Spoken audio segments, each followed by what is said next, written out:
Alhamdulillahirabbil alamin, nahmaduhu wa nasta'inuhu wa nastaghfiruhu wa nastahdihi wa na'udzu billahi min shururi anfusina wa sayyiati a'malina.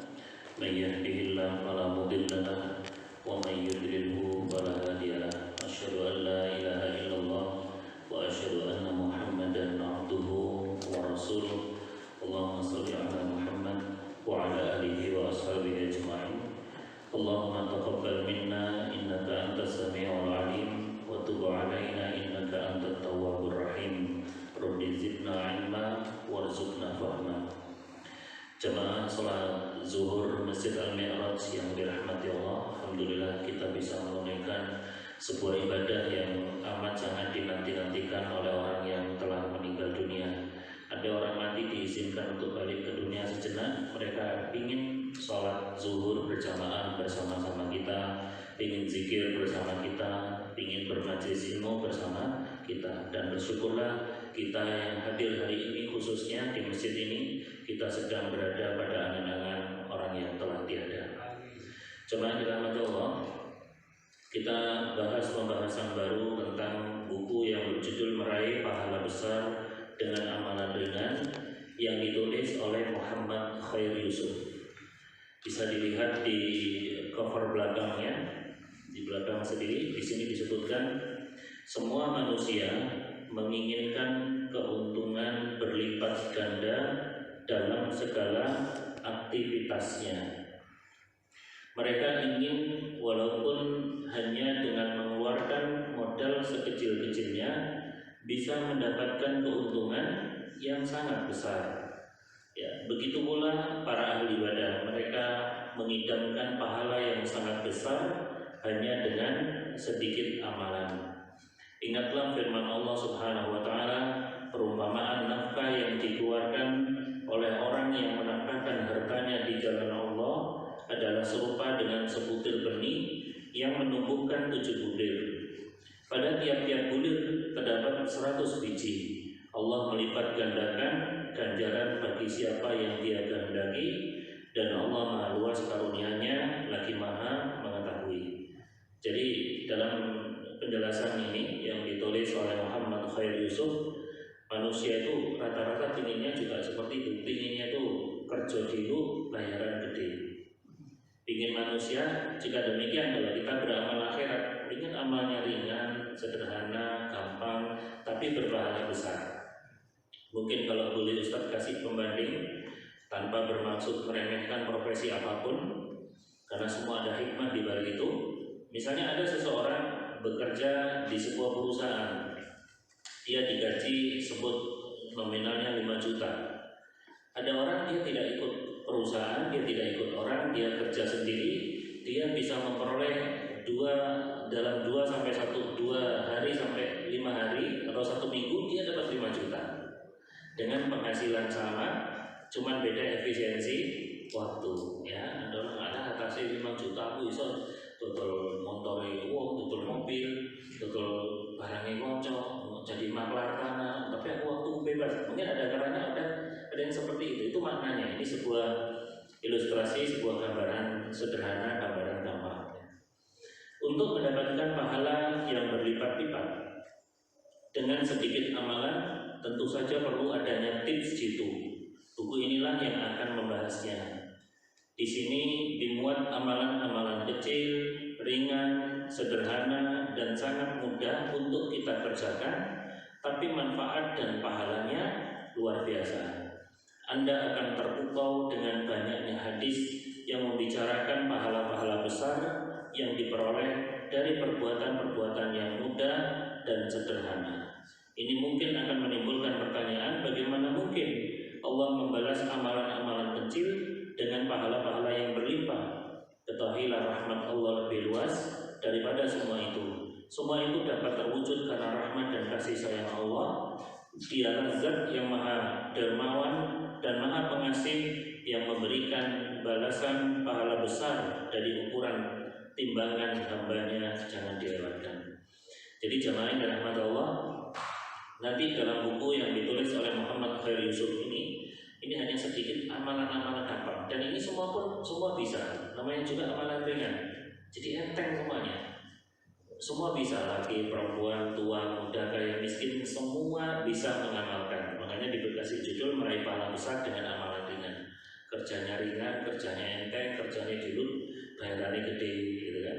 Jadi nggak ngoyo. Ada orang, mohon maaf ya, dia harus bekerja dari pagi gitu sampai lembur malam. Padahal dia gajinya bisa diperoleh oleh orang yang kerjanya dalam waktu yang efisien, itu waktunya dipersingkat. Kenapa pula kita membutuhkan amalan ringan berpahala besar? Karena kalau kita mau muhasabah, kita jujur bahwa sesungguhnya dalam waktu 24 jam Pak, waktu kita ini jujur tanpa dusta ya, waktu kita ini habis untuk urusan dunia Pak. Urusan dunia, urusan materi. Sebut aja, kita dalam sehari bekerja kurang lebih 8 sampai 10 jam kalau jam-jam normal gitu ya. Sebelum pandemi mungkin jam-jam kantor diberlakukan seperti itu, jam 8 sampai kurang lebih 8 jam sampai 10 jam, sebut sama lemburnya, sama berangkatnya, sama prepare-nya. Kemudian kita tidur 8 jam, tidur malam, tidur siang, ya, termasuk tidur di waktu pengajian, ya, itu kurang lebih 8 jam. Kita sudah 18 jam habis untuk urusan seperti itu. Kita sholat 10 menit, 50 menit berarti sehari 1 jam, bayangkan. Kita betapa malunya sama Allah ya. Ternyata kita dalam sehari, kalau sholat kita 10 menit ya, kalau sholatnya 5 waktu ya, sholat kita hanya 1 jam. Ya, kita nyari dunianya 10 jam, tidurnya 8 jam. Buka HP itu paling banyak menyita waktu, bisa 4 sampai 6 jam. Ya, buka WA, buka FB, buka Shopee, buka Lazada, buka Marketplace, buka tok, geser tok, tapi tak tahu tuku, ya, tak tahu order, ya. Itu benar-benar memakan waktu. Nah, karena betul-betul malu lah kita sama Allah, maka kita butuh amalan ringan berpahala besar. Apalagi kalau kita hitung-hitung umur kita, Pak. Umur kita kalau usia 60 tahun, Pak. Kan kata Nabi SAW, Amaru ummati ma baina sittin ila sab'in. Umur umatku itu antara 60 sampai 70. Wa aqalluhum may yajuzu dzalik, dan sedikit orang yang lebih dari 70. Sebut aja kita ambil tengah. Umur umat Nabi sallallahu alaihi wasallam antara 60 sampai 70. Berarti 65 kita ambil. 65. Kalau 65 ini kita kurangi ilmu umur balik kita ya, 15 tahun itu sebut balik ya. Usia balik itu adalah usia di mana seseorang itu sudah harus melakukan kewajiban baru tercatat dosa. Nggak sholat sudah tulis dosa, melakukan sholat baru ditulis pahala, itu startnya mulai usia balik, akil balik. Sebut dia di usia 15 tahun, berarti 65 kurang 15. Kita punya usia 50 tahun Pak, usia neto kita, usia bersih kita. Jadi kalau usia 65, berarti netonya itu cuma 50 tahun dikurangi 15. Masya Allah. Nah ini Pak, benar-benar habis untuk kegiatan-kegiatan seperti tadi. Kalau kita kerja 10 jam, sudah 21 tahun waktu kita habis untuk kerja. Kalau kita tidur 8 jam, sudah 18 tahun kita untuk tidur. Kalau kita sholat dalam tempo 1 jam sehari, 50 menit 1 jam sehari, ternyata subhanallah kita sholat itu dalam usia 50 tahun netonya ya, brutonya 65, maka kita sholat baru usia cuma 2 tahun. Bayangkan 2 tahun, nyari dunia 21 tahun ya, untuk kerja 21 tahun, tidur 17 tahun, sholatnya umur 2 tahun. Kita betapa malunya sama Allah. Maka untuk menutupi kekurangan-kekurangan itu, apalagi Bapak juga zaman sekarang juga ada amanah yang harus kerja, harus kantor, dan kerja itu juga bagian daripada ibadah. Tapi tetap untuk menutupi kekurangan kita di hadapan Allah Subhanahu wa Ta'ala, kita butuh amalan ringan berpahala besar, dan buku ini menjawabnya. Amalan enteng, pahala gede untuk menutupi kekurangan kita. Ya, baik. Zaman dirahmati Allah. Coba kita bisa buka halaman 1, muqaddimah. Segala puji bagi Allah Rabb semesta alam, dan sholawat dan salam semoga tercurah kepada Nabi Muhammad, keluarga dan para sahabatnya. Subhanallah, termasuk etika penulisan makalah dan risalah serta para kitab para ulama, para asatidz, para masyayikh selalu diawali dan dimukaddimahi dengan satu pujian kepada Allah, dua mencurahkan salawat dan salam kepada Rasulullah SAW. Berarti kalau kita punya karya ya, mungkin para mahasiswa, mahasiswi buat karya, buat risalah, buat tulisan ilmiah, dalam tulisan itu tolong awali dengan segala puji bagi Allah. Berarti menunjukkan bahwa adanya tulisan karya yang Anda buat itu karena pertolongan Allah, bukan karena kehebatan diri kita. Baik, jemaah yang dirahmati Allah. Amma ba'du, adapun setelah itu, judul buku berikut ini, buku ini terinspirasi dari sabda Rasulullah Sallallahu Alaihi Wasallam yang berbunyi, Amila hada yasiran wa ujira kabiran. Laki-laki ini telah melakukan amalan kecil namun diberi pahala yang besar. Hadis riwayat Imam Muslim. Sabda Rasulullah Sallallahu Alaihi Wasallam tersebut berkenaan dengan suatu peristiwa di mana seorang dari kaum Ansor mendatangi beliau lalu menyatakan memeluk agama Islam, lalu ikut berperang dan gugur dalam peperangan, sebagaimana yang telah diriwayatkan oleh Imam Muslim dalam bab Thubut al-Jannah lisyahid, ketetapan surga bagi orang yang mati syahid. Jadi gini, buku ini yang melatar belakangi buku ini yang ditulis oleh Muhammad Khair Yusuf itu adalah dari hadis ini, yaitu ada sebuah kisah Asbabul Wurud. Asbabul Wurud itu atau Asbabul Khuruj, sebab turunnya hadis. Sebab turunnya hadis riwayat Imam Muslim ini ya, Amilah hadza yasiran wa ujira kabiran. Ada sebuah kisah, ada seorang dari kalangan Ansor. Kalau Ansor itu Mekah atau Madinah? Madinah. Kalau orang dari Mekah, Muhajirin, mereka hijrah. Ansor itu Nasrun, Ansor, menolong ya. Ada orang beragama Nasrani, orang Ansor ini datang kepada Nabi Sallallahu Alaihi Wasallam, kemudian mengucapkan dua kalimat syahadat, asyhadu an la ilaha illallah wa asyhadu anna Muhammadar Rasulullah. Aku bersaksi tidak ada Tuhan selain Allah, dan aku bersaksi bahwa Nabi Muhammad itu adalah hamba dan utusan Allah. Jemaah dirahmati Allah, setelah membaca doa ini, setelah mengucapkan dua kalimat syahadat ini, ya, kemudian laki-laki itu sholat, belum waktunya sholat. Puasa, bukan bulan Ramadan, baca Quran belum koper. Habis syahadat gini Pak, tiba-tiba genderang perang itu ditabuk. Perang kaum muslimin butuh pasukan. Tolong yang punya konggal, punya keberanian dan punya waktu, tolong ikut perang. Kalau nggak salah ceritanya dalam perang Tabuk. Akhirnya Pak, laki-laki yang habis syahadat ini Pak langsung berangkat perang Pak, bisa perang. Dan akhirnya takdir Allah berkata lain, dan setelah dia berperang, dia gugur mati dalam keadaan syahid. Dilaporkan, sahabat ngomong datangi Rasulullah, ya Rasulullah, orang yang tadi syahadat di hadapan jenengan ya Rasulullah, itu tadi mati syahid. Tadi baru saja ucap syahadat langsung berangkat perang. Masya Allah, inna lillahi wa inna ilaihi raji'un. Tolong tunjukkan di mana jasadnya, jenazahnya. Kemudian beliau diberitahu itu ya Rasulullah jenazahnya. Beliau datangi dan ternyata benar, laki-laki yang mati tadi adalah laki-laki yang baru bersyahadat di hadapan Rasulullah SAW. Kemudian beliau mengatakan kepada sahabatnya dengan hadis ini, Amilah hadza yasiran wa ujira kabir. Sahabatku, kalian tahu nggak laki-laki ini? Dia amalannya ringan dan dia dikasih oleh Allah pahala yang besar. Tahu amalannya apa? Cuma mengucap dua kalimat syahadat Pak.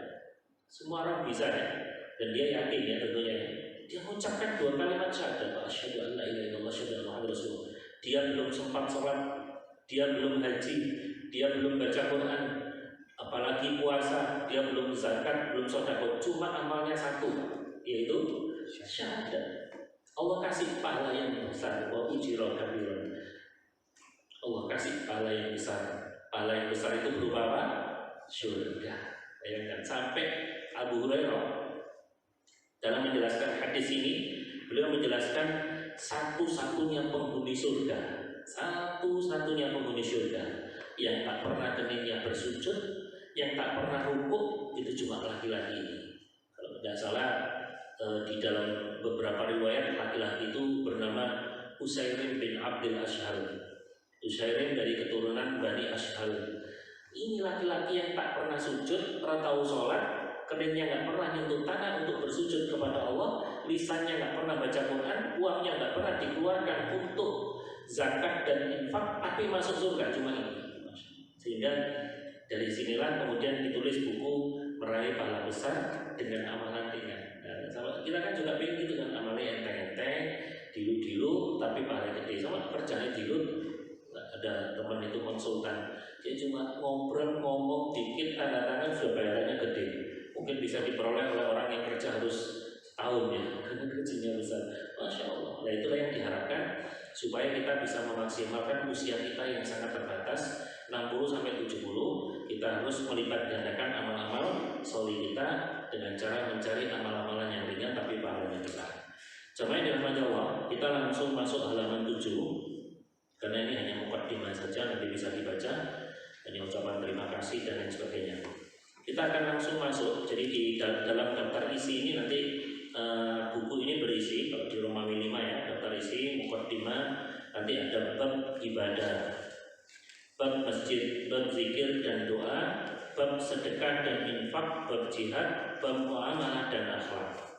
Dan buku ini aslinya berjudul Al-Ajrul Kabir 'alal 'amalil yasir. Al-Ajrul Kabir, pahala besar, 'alal 'amalil yasir, dengan amal yang ringan, dengan amal yang sederhana. Ya, diterjemahkan oleh Abdullah Mas'ud, sarjana agama. Sebenarnya Allah, kembali ke halaman 7, kita akan sampaikan beberapa amalan yang ringan, enteng, sederhana, tapi berpahala besar. Yang pertama, cuman sayang untuk di buku ini tidak disebutkan amalannya. Mungkin ada buku-buku yang serupa, Pak, juga sama, amalan-amalan ringan pahalanya besar, amalan pahala besar dengan amalan sederhana itu banyak, tapi intinya sama, Pak. Ya. Hanya mungkin masing-masing penulis punya karakter sendiri-sendiri dalam penulisan ilmiah mereka. Ini ada yang ditambahi hadisnya, tambahi manfaatnya, keutamaannya, fadilahnya, dan pelajarannya. Uqbah bin Amir mengatakan, kami mempunyai peternakan onta. Pada saat naubatku datang, yaitu onta yang disedekahkan, dan mereka biasa bergantian mengembalanya. Kita nggak akan membicarakan apa yang melatar belakangnya hadis ini, kita langsung pada amalannya. Saya membawanya ke kandang untuk beristirahat. Maka saya bertemu dengan Rasulullah SAW sedang berdiri bersabda pada orang-orang. Maka saya mengetahui dari ucapan beliau.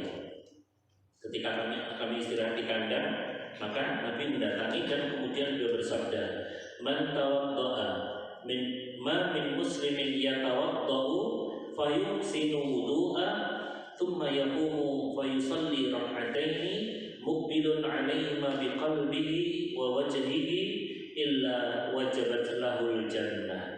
Tidaklah seorang muslim berwudu, muslim laki-laki ataupun perempuan, dia berwudu, fayuhsinu wudu'a, lalu membaguskan wudunya yang sempurna, wudunya yang excellent, bukan ecek-ecek, bukan KW, ya, tapi yang sempurna. Kemudian habis wudu ngapain? Kemudian berdiri melakukan sholat 2 rakaat dengan khusyuk, dengan hatinya dan tunduk dengan wajahnya, melainkan wajib baginya surga. Subhanallah. Jadi amalan di sini, Pak, ini amalannya ringan, Pak, amalan enteng, tapi pahalanya besar. Cuma apa? Amalannya itu cuma wudhu yang sempurna dan salat badan wudhu. Masih ingat dengan hadis ini dengan penjelasan serupa Bilal bin Rabah radhiyallahu ta'ala anhu. Bilal bin Rabah itu ketika ditanya sama Rasulullah SAW, "Wahai Bilal, aku kok dengar suara sandalmu di surga ya? Sandalnya di surga. Apa yang kau lakukan, wahai Bilal?" Bilal pun menjawab, "Ya Rasulullah, tidak ada yang kulakukan amalan kecuali aku itu ya Rasulullah, kalau batal aku wudhu terus sholat 2 rakaat. Cuma itu Bilal, iya ya Rasulullah, cuma itu. Amalku itu ya gitu, saya punya wudhu terus saya batal, saya wudhu lagi sholat 2 rakaat. Maka Nabi Muhammad SAW mengatakan, "Pada idan, pantes kalau begitu kamu masuk ke dalam surga, pantes suara sandalmu itu di surga." Gampang kok, Pak. Makanya sesuai dengan judulnya amalan ringan berpahala besar, yaitu menjaga sholat wudhu. Sholat wudhu itu tidak ada nama khusus ya, hanya para ulama saja yang memberi nama. Ada mengatakan sholat tuhur, sholat badal wudhu, sholat wudhu, syukri wudhu, terserah, otomatis ya. Jadi kalau misalnya bapak habis wudhu, terus sholat 2 rakaat itu sudah otomatis sholat badal wudhu, sholat sunnah wudhu. Ini keutamaannya. Dan tentunya ya, keutamaan ini hanya diperoleh untuk orang yang membaguskan wudhunya. Karena kalau di dalam hadis ini fayusinu wudhu'ah, wudhunya yang sempurna, nggak salah-salah. Dari basuh tangan, digosok-gosok jari jemarinya, punggung tangannya, jari jemarinya digosok, ambil air, masukkan mulut, digoyang-goyang, ambil air, dihisap, kemudian ambil air, dibasuh mukanya, di sela-sela jenggotnya, kemudian di hidungnya, matanya, terus kemudian di keningnya, sempurna.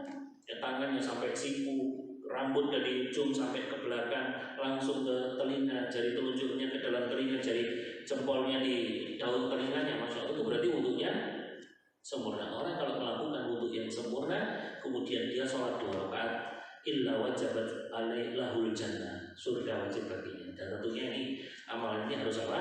Istiqomah. Amalan ringan. Coba Anda wudhu, Anda sholat badal wudhu 5 menit Pak. Wudhu 1 menit, 2 menit. Anda sholat sunnah 2 rakaat 3 menit, surga. Masya Allah. Amalan ringan berpahala besar. Mungkin ini bagus ya bapak-bapak, ibu-ibu bisa jaga wudhu ya. Anda batal wudhu sholat 2 rakaat. Ya, malas alasan sholat Ustaz, boleh sambil duduk. Kan sudah kita bahas ya. Sholat sunnah itu boleh dilakukan sambil duduk walaupun tidak dalam keadaan uzur.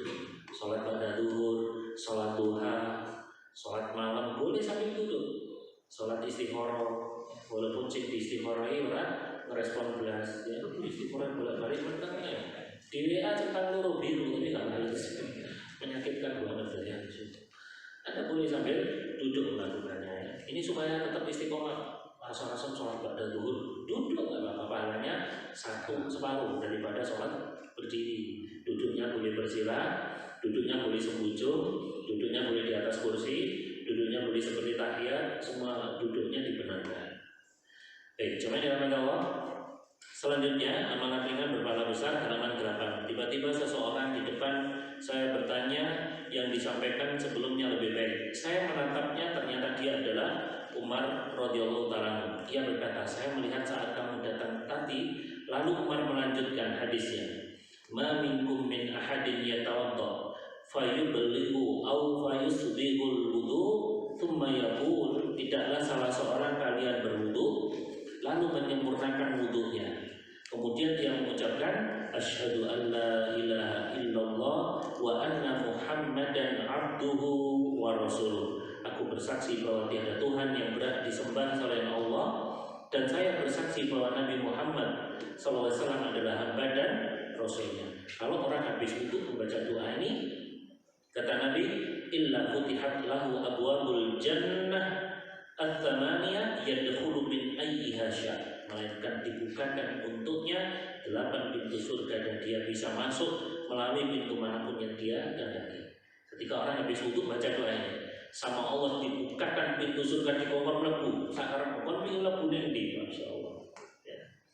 Imam An-Nawawi mengenai makna sabda Rasulullah SAW yang berbunyi fa yusalli rak'ataini biqalbin muqbilun 'alaihi wa biqalbihi wa wajhihi, kemudian sholat 2 rakaat menghadap dengan hati dan wajahnya.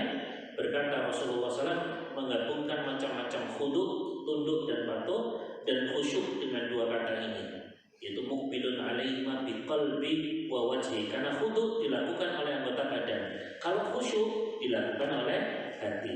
Bedanya khudu' dengan khusyuk. Kalau khudu' itu bahasa fisik, kalau khusyuk itu khusyuk dengan hati. Makna pula alangkah baiknya ini, maksudnya adalah baiknya kalimat ini, manfaat kabar gembira atau ibadah. Dan kebaikan hal itu dilihat dari bermacam sudut pandang. Di antaranya bahwa hal tersebut sangat mudah dan sederhana, serta bisa dilakukan oleh setiap orang tanpa kesulitan dan pahalanya besar. Semua orang bisa wudhu sempurna, sekolah 2 rakaat, semua orang bisa. Makanya disebut amalan ringan berpahala besar. Yang terakhir, ini karena masih seputar dengan wudhu, masih menurut pendapat Imam An-Nawawi, hendaknya hadis di atas digabungkan dengan hadis riwayat Imam Tirmidzi dengan membaca ini ya, doa habis wudu, Allahumma ja'alni minat tawwabin wa ja'alni minal mutatahhirin. Ya Allah, jadikan aku termasuk orang yang bertaubat dan jadikanlah aku dari golongan orang yang menyucikan diri. Jadi ketika habis doa wudu ya, bisa asyhadu an la ilaha illallah wa anna muhammadan abduhu wa rasuluh, tambahin Allahumma ja'alni minat tawwabin wa ja'alni minal mutatahhirin. Atau demikian juga hendaknya hadis tersebut dihubungkan dengan hadis marfu diriwayatkan An-Nasa'i dalam kitab Bab Amal Yaum wal Laila yang berbunyi. Nah, ternyata ini halaman 10. Doa ini Pak, ini termasuk jamaah dirahmati Allah, termasuk doa pada wudu. Nah, kita banyak yang belum paham, banyak mengira doa ini hanya seputar doa majelis. Ya, ternyata ini doa wudu, yaitu membaca subhanakallahumma wa bihamdika asyhadu an la ilaha illa anta wahdaka la syarika lak astaghfiruka wa atubu ilaik. Ini siapa yang membaca doa ini? Kalau di dalam penjelasan hadis cuma saya yang menulis, tidak menuliskan di sini ya. Jadi dijelaskan bahwa barang siapa yang membaca doa ini habis wudu maka ditulis di lembaran putih dan disimpan di langit dan tidak akan usang sampai hari kiamat kelak. Allah alam bisawab. Jadi jemaah dirahmati Allah, itulah amalan ringan berpahala besar, yaitu muhafadzah ala thaharah, menjaga wudu, menjaga kesucian. Ya, enteng kan, gampang kan, siapapun bisa wudu kan, siapapun bisa kan habis wudu langsung sholat 2 rakaat. Itulah amalan ringan yang dibutuhkan oleh manusia di umurnya yang kritis, supaya kita nggak malu di hadapan Allah karena kita sungguh waktu untuk dunia kita ini lebih banyak dibandingkan untuk akhirat kita. Ya, kan? Jujur kan, dunia akhirat kita ini kan kita lebih banyak ngejar dunia kan? Makanya butuh amalan kayak gini. Kalau orang mengatakan dunia akhirat harus imbang, kita harus Anda kerja 8 jam. Pernah nggak ada baca Quran 8 jam? Mau 10 menit kelamukan bolak-balik gitu ya. Anda kerja 8 jam, pernah nggak ada duduk di majelis ilmu sampai 8 jam sekali duduk? Kalau kita kerja tiap hari selama 8 jam, ya, Masya Allah.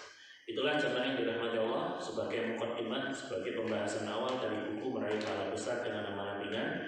Semoga Allah Subhanahu Wa Taala memberi kemudahan kepada kita untuk mengamalkan amalan-amalan ringan dan berpahala besar. Demikian, semoga sepeninggal kita dari majelis ilmu ini, kalau ada yang sakit semoga diberi kesembuhan oleh Allah, diangkat penyakitnya dan disembuhkan oleh Allah. Kalau ada yang tertimpa musibah semoga disabarkan oleh Allah dan diganti oleh Allah dengan yang lebih baik.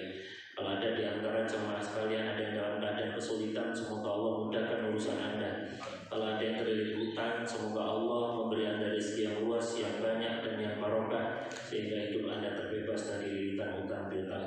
Dan yang terpenting, semoga kita menjadi hamba Allah yang istiqomah sampai Allah Subhanahu Wa Taala menutup hidup kita dalam keadaan husnul khatimah. Allahumma amin ya rabbal alamin. Wassallallahu ala nabiyina Muhammad sallallahu alaihi wasallam. Subhanakallahumma bihamdika asyhadu an la ilaha illa anta astaghfiruka wa atubu ilaik. Assalamualaikum warahmatullahi wabarakatuh.